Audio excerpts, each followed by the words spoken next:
The marathon season is really starting to pick up, and with so many athletes running great times in such a short amount of time, it really only makes sense to expect a very quick time in this year's New York City Marathon scheduled on November 5th. However, we unfortunately have seen a few big names drop out, including Evans Chebet, Jeffrey Kamworor, and Gautam Ghebreselassie from Ethiopia. And with these big names dropping, there's one special athlete from Canada that just might have a chance to pull off a huge performance in this year's New York City Marathon, and that athlete is Cam Levins. Now, if you don't already know about Cam Levins, he is a Canadian legend, and he's one of the greatest long-distance runners in the nation's history, and he currently holds the national record for Canada in the 2,000-meter run, the half marathon, and also in the marathon, and particularly, he's been running very well over the half marathon and the marathon as of recent. And this season alone, he has broken these two national records with a time of 1 hour and 18 seconds in the half marathon, and in this year's Tokyo Marathon, he ran a time of 2 hours, 5 minutes, and 36 seconds, looking very strong in the process. And I also wanted to mention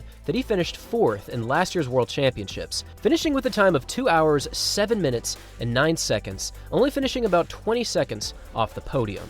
Recently, Levins has been looking extremely fast, and I really do think that he's going to run well in this year's New York City Marathon. And it's also important to mention that if he were to go out and take this victory, he would actually be the first Canadian in New York City Marathon history to take the victory. Now, the reason we're focusing in on Cam Levins right now is that he recently did a crazy workout that really places him as one of the big candidates to take this victory.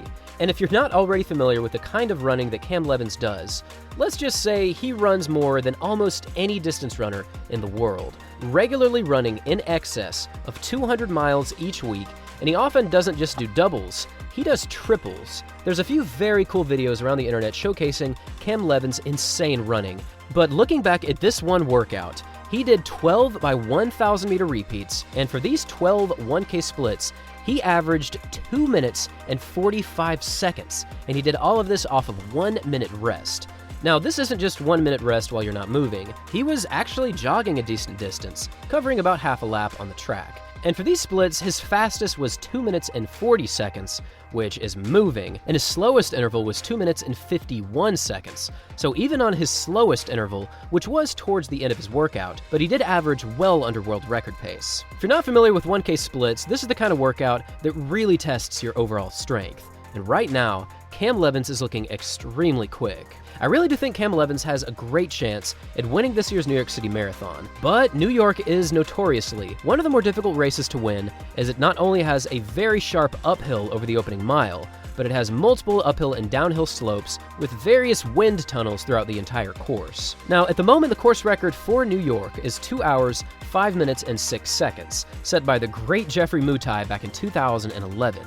And while this record probably won't go down, given that it is a very difficult course to run super quick on, I think Cam Levins has a great chance at taking this victory. And now I'd love to hear from all of you. What do you think about the expectations for the 2023 New York City Marathon, and who do you have taking the victory? And do you think Cam Levins has a chance at taking the victory? Leave your thoughts in the comment section down below. Thanks for watching, everyone, and as always, until next time.